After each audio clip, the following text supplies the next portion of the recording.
Hello friends, good morning. Bio world में आप सभी का स्वागत है। फ्रेंड्स, आज के क्लास में हम लोग केमिस्ट्री का क्वेश्चन देख लेते हैं। तो सभी लोग जुड़ जाइए, ग्रुप में इन्फॉर्म कर दीजिए सबको। सारे बच्चे नहीं आ पाते हैं, कुछ लेट हो जाते हैं तो फिर उनको छूट जाती होगी। चलिए आगे बढ़ें। चलिए देखिए, पिछले क्लास में हमने बताया था केमिस्ट्री का क्लास होगा नेक्स्ट क्लास, क्योंकि क्लास जो है MWF में होती है। अभी जो हम फिजिक्स, केमिस्ट्री और बायोलॉजी का ही क्लास करते हैं, और जैसे ही रिजल्ट आ जाएगा 2020 वाला, उसके बाद जो है हम ऑल सब्जेक्ट स्टार्ट कर देंगे। ठीक है। तो कल हमने क्या बोला था कि पहले जो एक वीडियो डाले हुए थे, theory plus formula plus numerical का जो सॉल्यूशन का वीडियो था, मैंने बोला था कि उनको पूरा देख लीजिएगा, कंप्लीट 1 घंटा का है। कौन कौन कंप्लीटली वो वीडियो देख चुके थे कमेंट में बताइए फास्ट। इसलिए बोले थे ना कि सारा फॉर्मूला जो है वहाँ उस वीडियो में बता दिए हैं, तो सारा फॉर्मूला क्लियर हो जाएगा। अब नेक्स्ट जो आप लोग को नोमरिकल करवाएंगे तो फॉर्मूला आप लोग को याद रहेगा और इजीली आप लोग से नोमरिकल बन जाएगा। ठीक है। और जो लोग नहीं देखे हैं तो इस वीडियो के डिस्क्रिप्शन में लिंक होगा सॉल्यूशन थ्योरी करके, तो आप लोग वहाँ पर क्लिक करके जरूर उस वीडियो को देखिएगा। नहीं तो यहाँ पर बहुत सारे क्वेश्चन जो है समझ में नहीं आएगी आप लोग को। ठीक है। तो चलिए स्टार्ट करते हैं क्वेश्चन आज का। वहाँ पर आप लोग का एक चीज़ छूट गया था, मोल फ्रैक्शन। ठीक है। मोल फ्रैक्शन को x यानी कि क्रॉस से डिनोट किया जाता है। इसका क्या होता है? Mole of solute, mole of solute. ठीक है। अब बट्टे में क्या हो जाएगा? Mole of solute. ठीक है। अब प्लस में सॉल्वेंट। नीचा में दोनों का हो जाएगा, ऊपर में जिसका निकालना है आपको उसका। ठीक है। और नीचा में जो है पूरा विलियन का।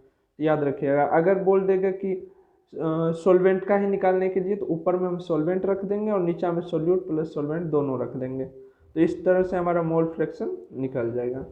चलिए अब क्वेश्चन की ओर बढ़ें। चलिए क्वेश्चन देखते हैं। पहला क्वेश्चन है, एक जलीय विलयन में C2H6O2 जिसको बोला जाता है इथाइलिन ग्लाइकोल का मोल प्रभाज, यहाँ पर देखिए मोल प्रभाज को ही मोल फ्रैक्शन बोलते हैं इंग्लिश में। ठीक है। अभी जो बताया हम, मोल प्रभाज क्या होगा यदि उसका 28% वेट बाय वेट इतना उपस्थित हो। वेट कितना दिया हुआ है C2H6O2 का? 28%। तो आप लोग को पता होना चाहिए कि कोई भी चीज़ जो है अपने आप में 100% होता है। ठीक है। कोई भी चीज़ अपने आप में 100% होता है, उनका 28%। 100 का 28% कितना हो जाएगा? 28 हो जाएगा। 28 हो जाएगा ना। तो ये C2H6 कितना हो गया? C2H6O2 हो गया आपको 28 ग्राम। ठीक है। 28 ग्राम हो गया। तो अब इसमें सॉल्यूशन जो इसका बना हुआ है, तो इसमें पानी कितना रह गया? 2800 में से 28 माइनस कर दीजिए, क्योंकि अपने आप में पूरा 100 होता है ना कोई भी चीज़ हो। तो कितना हो जाएगा आप लोग के सामने? 72। ठीक है। अब इन दोनों का मोल निकाल लीजिए, तभी हमको मोल फ्रैक्शन निकलेगा, क्योंकि मोल फ्रैक्शन में दिया हुआ है मोल ऑफ सोल्यूट बटा mole of solute plus mole of solvent. तो इसका मोल ऑफ निकल जाएगा। मोल निकालने के लिए हम क्या करेंगे? जो गिवन मास है जो हमने आया हुआ है, यहाँ पर देखिए गिवन मास कितना 28 ग्राम दिया हुआ है C2H6O2 का, और ये 72 ग्राम किसका है? H2O का, जल का। यहाँ से हम मोल निकाल लेते हैं पहले। मोल निकालने के लिए हम क्या करेंगे? गिवन मास बटा मोलिकुलर मास। तो C2H6O2 का पहले मोल निकाल लेते हैं। इसका आ जाएगा 28, और बट्टे में कितना आ जाएगा? इसका अगर निकालिएगा मोलिकुलर मास निकालने के लिए हम बता दिए हैं ना, सबको सिखा दिए हैं।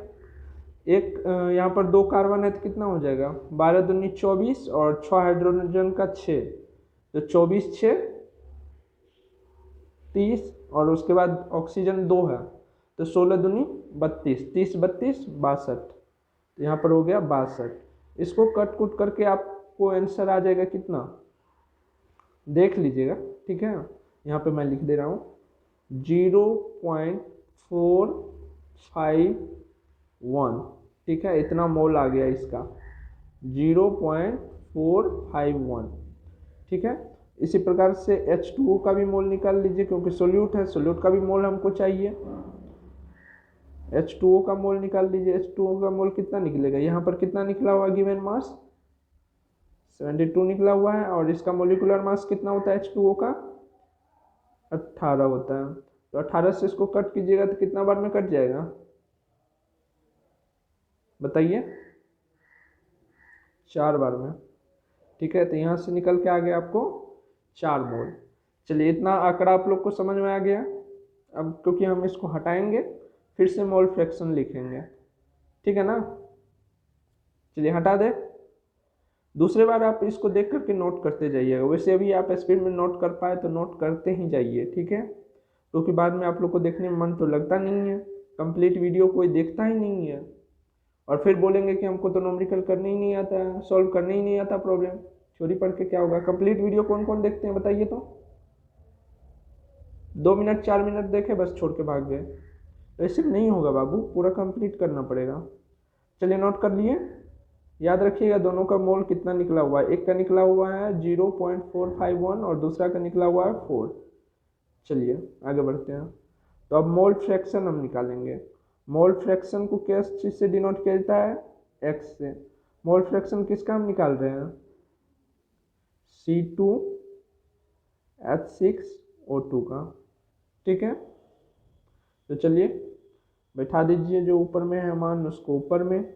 इसका कितना मोल निकल के आया था C2H6O2 का 0.451, और नीचे में क्या होगा, दोनों का मोल जुट जाएगा, वाटर का भी और इसका भी। तो इसका जोड़ दीजिए 0.451, और प्लस में कितना आया था वाटर का 4 मोल आया था।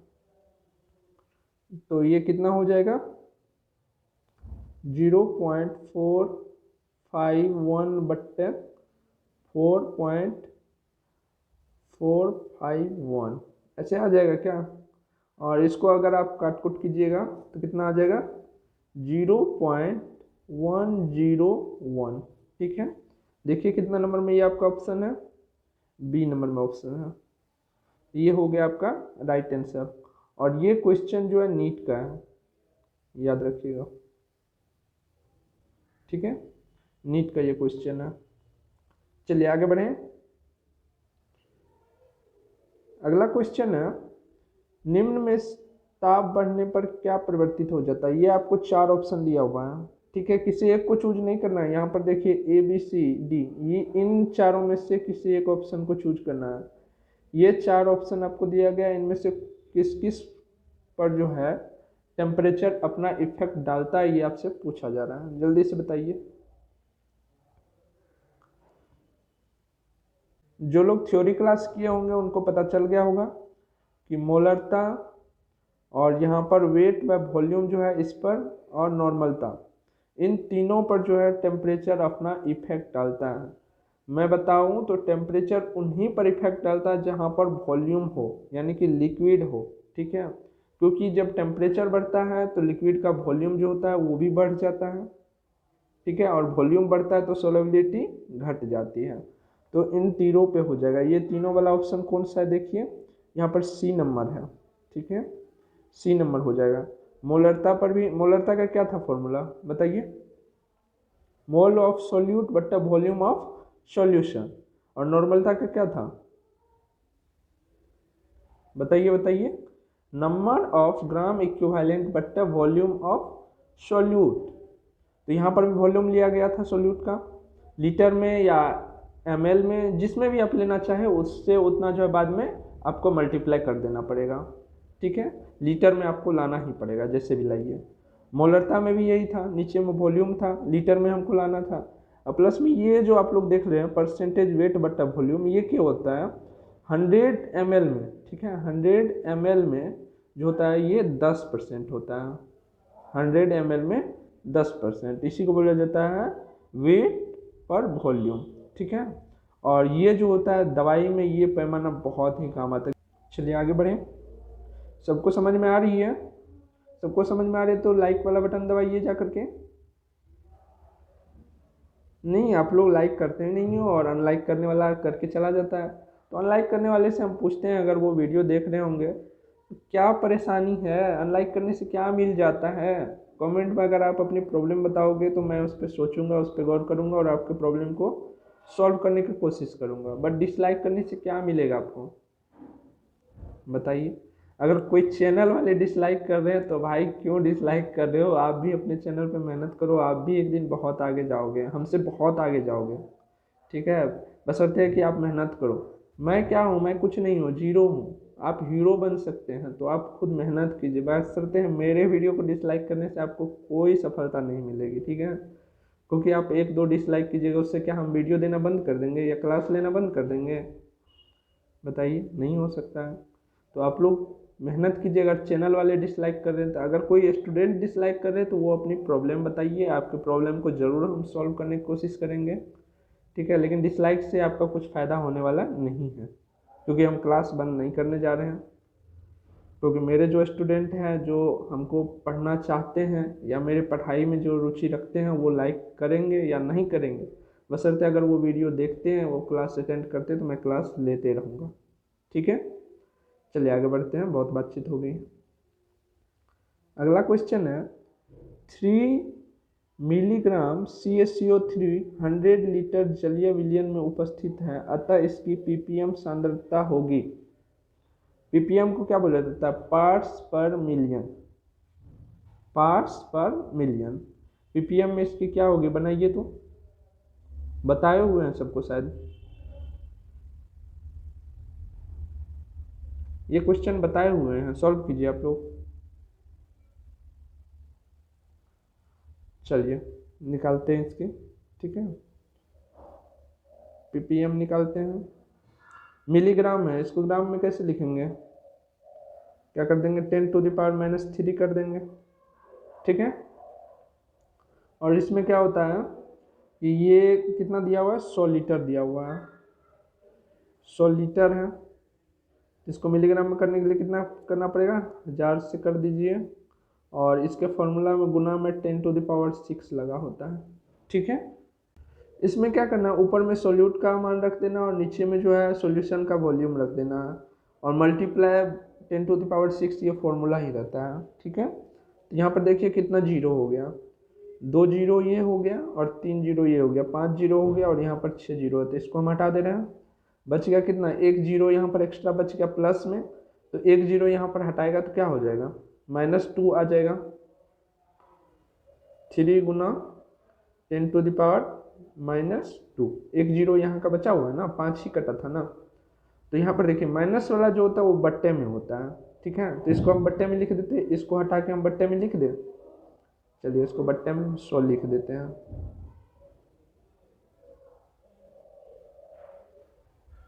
और बट्टे में 100 लिखने का क्या मतलब होता है, देख लीजिए, इसको पॉइंट में ले आइए, 0.03, ऐसा आएगा क्या, 0.03 कितने नंबर आपके ऑप्शन है, देख लीजिए, बी नंबर आपके ऑप्शन है, तो बी नंबर आंसर हो जाएगा, ठीक है। ये एम्स पैरामेडिकल में पूछा गया है,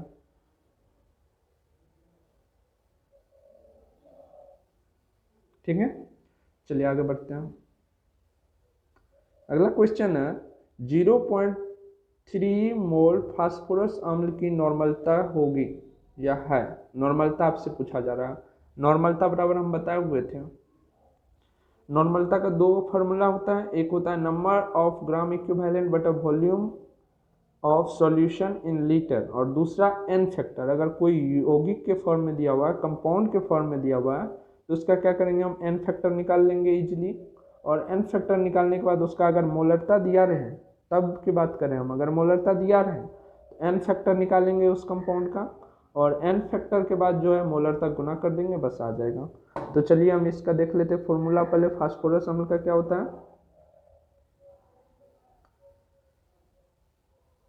H3PO4 होता है इसका, सॉरी H3PO3 होता है, ठीक है, ये होता है क्या। तो ये जो है 2OH डोनेट ये कर देता है, इसीलिए एसिड कहलाता है, ठीक है।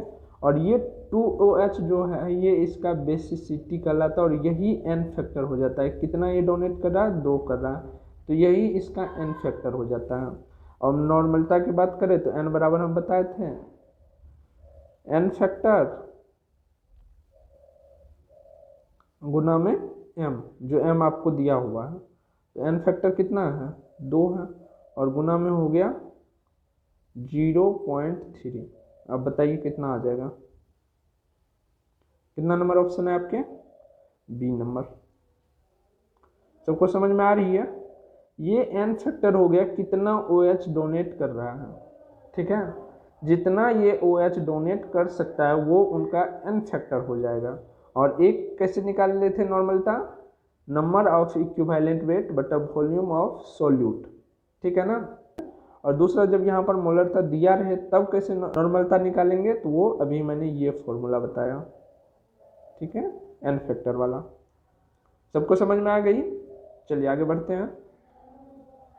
अगला क्वेश्चन है 720 ग्राम शुद्ध पानी की मोलरता होगी। पिछले वाला जो आप लोग का लेक्चर होगा उसमें भी हम ये क्वेश्चन बताए हुए हैं, क्योंकि ये क्वेश्चन पूछा जाता है, बार बार पूछा जाता है ये क्वेश्चन। तो चलिए बताइए सब क्या होगा आप लोग का आंसर। देखिए 720 ग्राम शुद्ध पानी की मोलरता होगी, तो यहाँ पर आप लोग को सॉल्यूट और सॉल्वेंट नजर आ रहा है कुछ? देखिए यही हो जाएगा सॉल्यूट भी और यही हो जाएगा सॉल्वेंट भी, जितना सॉल्यूट उतना ही सॉल्वेंट। तो ए भी कर देते हैं हम, और टोटली कितना है? 720 ग्राम, ठीक है। अब इसका मोल निकाल लीजिए। मोल बटा क्या होता है? गिवन मास बटा मोलिकुलर मास। गिवन मास इसका कितना है? 720 ग्राम बट्टा 18, कितना आ जाएगा काट के? 40 आ जाएगा। और ये कैसे किया 720 बटा 18, ये हम बता चुके पिछले वीडियो में, ठीक है। थ्योरी का जो हम पूरा वीडियो दिए हुए थे उसमें फॉर्मूला प्लस कैसे निकाला जाता है सारा कुछ बता दिए थे। मोल कैसे निकाला जाता है, ये मोल है MOLE, ठीक है।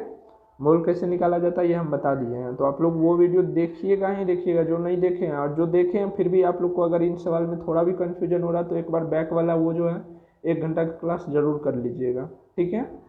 यहाँ पर आपका कितना निकल गया? 40 मोल निकल गया। अब चलिए मोलरता निकालते हैं। मोलरता पता है ना कैसे निकाला जाता है? चलिए निकालते हैं। मोलरता ऊपर में क्या करेंगे? Number of mole of solute, बट्टे में क्या कर देंगे? जो आपका सॉल्यूशन है 720 गुना में 1000 कर देंगे, क्योंकि ये ग्राम में है।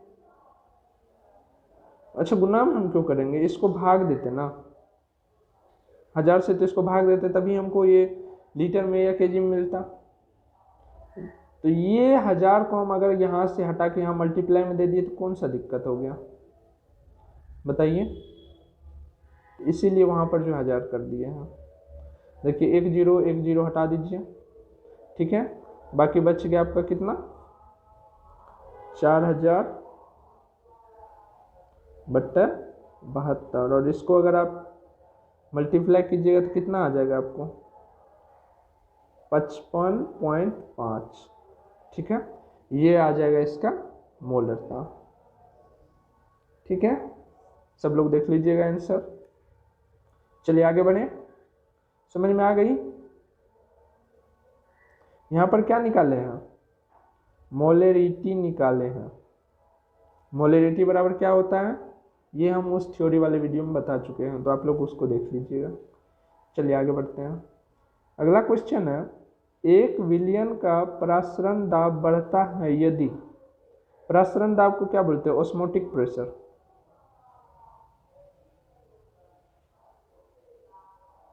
ठीक है। ऑस्मोटिक प्रेशर, ऑस्मोटिक प्रेशर कब बढ़ता है बताइए? ताप घटता है तब, या आयतन बढ़ता है, या विलय के अणुओं की संख्या बढ़ती है? बिल्कुल, अगर विलय की अणुओं की संख्या बढ़ती है तब ऑस्मोटिक प्रेशर भी बढ़ता है, क्योंकि पार्टिकल जो होते हैं वो पार्टिकल ही प्रेशर डालते हैं, प्रेशर क्रिएट करते हैं। तो ये विलय के अणुओं की संख्या अगर बढ़ती है, नंबर ऑफ पार्टिकल अगर बढ़ता है, तो क्या हो जाएगा, इसके ऑस्मोटिक प्रेशर भी बढ़ेंगे। तो राइट आंसर क्या हो जाएगा आपका, सी हो जाएगा। चलिए आगे बढ़ें, अगला क्वेश्चन देखते हैं। अगला क्वेश्चन है 100 ml N/25 HCl को बनाने में या बनाने के लिए N/20 HCl तथा N/30 HCl का कितना आयतन क्रमशः मिलाना होगा। देखिए N/20 प्लस में N/30 इजकल टू N/25 और 100 क्या है, इसका वॉल्यूम है। इतना जो है हमको बनाने के लिए इसका वॉल्यूम कितना रखना पड़ेगा और इसका वॉल्यूम कितना रखना पड़ेगा, ये आपसे पूछा जा रहा है। और ये दोनों का वॉल्यूम मिला करके, ठीक है, ये दोनों का वॉल्यूम मिला करके इसका वॉल्यूम होगा, क्योंकि रिएक्टेंट जितना होता है उतना ही प्रोडक्ट होता है, इसीलिए दोनों तरफ बैलेंस होता है, बराबर का चिन्ह रहता है, ठीक है। और ये n और ये n मिला करके ये n होगा, तो इसको आप कटा भी दीजिएगा तो कोई बड़ी बात नहीं, क्योंकि ये दोनों मिला करके इसके बराबर होते हैं, ठीक है। यहाँ से आप लोग समझ लिए क्या करना है इस सवाल में। तो चलिए अब इसके बेसिक स्ट्रक्चर को तैयार करते हैं। इसका फॉर्मूला होता है N1V1 प्लस N2V2 बराबर NXVX, ठीक है। यहाँ पर V क्या है सबको पता है, वॉल्यूम है, ठीक है। चलिए अब तैयार करते हैं। N बराबर क्या था अपना, N/20 और वॉल्यूम इसका कुछ नहीं था, तो V1 ले लेते हैं प्लस में N/30, ठीक है। और बराबर में इसके वॉल्यूम के हम बाद में बात करते हैं। और ये कितना था, N/25 और इसका वॉल्यूम कितना है 100 ml, ठीक है। अगर इसको हम मान ले, ये दोनों मिलाकर भी 100 ml होंगे, इसको हम ऐसा मान सकते क्या, 100 माइनस V1 इसका वॉल्यूम अगर हम V1 माने हैं, इसको हम मान सकते हैं 100 माइनस V1, क्योंकि ये दोनों का वॉल्यूम उतना ही होगा जितना इसका वॉल्यूम है, क्योंकि बराबर के इस साइड है ये, ठीक है। तो चलिए अब इस साइड कैलकुलेशन करते हैं। पहले चलिए n को हटा दीजिए, यहाँ पर जो n है इसको भी हटा देते हैं, यहाँ पर जो n है इसको भी हटा देते हैं, यहाँ का भी n हटा देते हैं। 25 का 25 चौक के 100। तो इधर हमारा क्या आ गया है, इस v को हम यहाँ लिख लेते हैं V1/20 प्लस में 100 माइनस V1/30 और बराबर में 4। इतना सब कुछ लिख लिया आप लोग। अब हम क्योंकि टोटल को हटाएंगे, सारे लोग लिख लिए। अब क्या करेंगे, यहाँ से हम LCM निकालेंगे इसका 20-30 का। चलिए लिखे LCM, चलिए 20-30 का LCM कितना हो जाएगा, 60 हो जाएगा, सभी को पता है। और यहाँ पर कितना था, V1 में कुछ नहीं था, 20 था, तो क्या हो जाएगा, जैसे हमारा क्या था इक्वेशन, V1/20 प्लस में 100 माइनस V1/30। यहाँ देखिए 20 से करेंगे 3 बार में होगा, तो 3V, ठीक है। और उसके बाद प्लस का चिन्ह है तो प्लस का लगा देंगे, और 30 से देंगे 2 बार में तो 200, और माइनस का चिन्ह है तो माइनस लगा देंगे। उसके बाद V1 है तो 30 में 2 बार में तो 2V, और बराबर में हमारा इस साइड कितना था, 4 था। इस 60 को हम इस साइड भेज देते हैं, यहाँ पर बट्टे में है तो यहाँ पर कहाँ चला जाएगा, मल्टीप्लाई में चल जाएगा, गुना हो जाएगा। और यहाँ पर देखिए एक ही बार में कर दे, 3V यहाँ पर प्लस में और 2V माइनस में, तो कितना बच गया, 1V बच गया। चलिए प्लस में 1V बच गया ना, तो V1 प्लस में 200 बराबर में 4 गुना में ये 60 जो यहाँ से गया था, ये 60, ठीक है। तो V1 बराबर कितना हो गया, इसको गुना कर दीजिए, 6 चक्के 24, 240, ठीक है। और ये प्लस में 200 है तो इस साइड आएगा तो किस में आ जाएगा, माइनस में आ जाएगा, -200। V1 बराबर कितना आ गया, 40। तो इससे हम पकड़ सकते हैं सवाल को, ठीक है। देखिए 40 वाला ऑप्शन कौन सा है, बी वाला ऑप्शन है, ठीक है, लेकिन अभी भी हमारा V2 नहीं निकला है। V2 नहीं निकला है तो उसके लिए हम क्या करेंगे, V2 की जगह पर हम क्या किए थे, V1 माइनस 100 किए थे, या 100 माइनस V1 किए थे V2 की जगह पे, 100 माइनस V1, जिसका इक्वेशन ये आया हुआ है। तो कर दीजिए 100 माइनस V1 कीजिएगा तो 100 में से 40 जाएगा तो कितना आ जाएगा, 60 आ जाएगा। तो V2 बराबर कितना आ गया, 60। तो यहाँ पर देखिए हमारा ऑप्शन भी है ना 40 60। वैसे भी अगर हम एक ऑप्शन दिया रहे 40 वाला तो हम पकड़ सकते हैं, क्योंकि V1 हमारा 40 आया तो इससे भी हम पकड़ सकते हैं। और सीधा इजी तो है, यहाँ पर किए हुए तो थे, V2 की जगह पे हम ये लिए हुए थे ना 100 माइनस V1, तो ये हमारा निकल गया। किसी को समझने में कोई दिक्कत? अगर दिक्कत हो तो आप लोग कमेंट में बताइएगा। तो जो लोग व्हाट्सएप ग्रुप में जुड़े हुए हैं तो उनको कॉपी पे मैं अलग में सॉल्यूशन करके दे दूंगा, ठीक है। चलिए आगे बढ़ें, आगे देखते हैं। अगला क्वेश्चन है 250 मिली विलियन में 1 ग्राम NaOH विलियन की मोलरता होगी। मोलरता बराबर बताए हुए हैं नंबर ऑफ मोल बटे में वॉल्यूम ऑफ सॉल्यूशन, लीटर में लेना है। चलिए ये क्वेश्चन आप लोग बनाइएगा HW में, क्योंकि बहुत क्वेश्चन बता दिए हैं। नेक्स्ट क्वेश्चन है 1 विलियन के 2 लीटर में 98 ग्राम H2SO4 है, विलियन की मोलरता होगी। सेम क्वेश्चन है, यहाँ पर लीटर में आपको दे ही दिया है, लीटर में नहीं चेंज करना है आपको, डायरेक्ट यहाँ पर मोल निकालिए। 98 ग्राम दिया हुआ है, H2SO4 का मोलर मास निकाल लीजिए, ठीक है। H2SO4 का मोलर मास निकाल लीजिए, मोलर मास भी निकालने हम बता दिए। हाइड्रोजन का कितना हो जाएगा, 2 होगा। सल्फर का कितना होगा वो लिख दीजिएगा, ऑक्सीजन का कितना होगा वो लिख दीजिएगा, जो आ जाएगा उससे इसमें भाग दे दीजिएगा, मोल निकल गया। और मोलरता बराबर क्या करना है, मोल बट्टा वॉल्यूम ऑफ सॉल्यूशन, बट हम 2 कर देना, जो आ जाएगा काट छट के अपना आंसर हो जाएगा। चलिए आगे बढ़ें। अगला क्वेश्चन है 0.2 Na2CO3 विलियन की मोलरता होगी। यहाँ पर भी मोलरता निकालना है, इसको भी बनाना है आप लोग को। पानी के 180 ग्राम में मोलों की संख्या बताइए। यहाँ पर डायरेक्ट मोल ही पूछा गया है, गिवन मास दिया हुआ 180 ग्राम। और H2O का कितना होता है मास, मोलर मास 18 होता है। 18 से 180 में भाग दे दीजिए, 10 बार में कट जाएगा, यानी कि 10 मोल हो जाएगा। 10 मोल है आंसर, देखिए। उसके बाद शुद्ध पानी की मोलरता होगी, हम बताए हुए हैं ये क्वेश्चन, ये भी बनाइएगा आप लोग क्वेश्चन। ये HW में पड़ गया क्वेश्चन। तो आप लोग देखिए कितना सारा क्वेश्चन जो है आपको HW में दे दिए हैं। तो इन सारे क्वेश्चन को आप लोग सॉल्व कीजिए। और जो लोग व्हाट्सएप ग्रुप में है, गर्ल्स या बॉयज़, वो लोग व्हाट्सएप ग्रुप में भी अपना भेजिएगा सॉल्यूशन, हम सबके नाम पढ़ेंगे। और नेक्स्ट क्लास जो है फिजिक्स में वो होगा इलेक्ट्रोस्टैट से, ठीक है। इलेक्ट्रोस्टैट से आप लोग पूरा कंप्लीट रखेंगे, पढ़ करके सारा फॉर्मूला वगैरह याद रखेंगे। और केमिस्ट्री का नेक्स्ट क्लास में जो है, जो लोग इस सॉल्यूशन को बनाइएगा, इसको सॉल्व कीजिएगा, उसका हम नाम बताएंगे। जो लोग नहीं बनाइएगा उसको हम डांटेंगे वीडियो में ही। तो अपना नाम याद रखिएगा सब, और अपना अपना काम करके याद रखिएगा, ठीक है। तो आज का क्लास यहीं एंड करते हैं। तो सभी लोग जाते जाते वीडियो को लाइक ज़रूर करते जाइएगा, अच्छा लगा हो तो। फिर मिलते हैं नेक्स्ट क्लास में।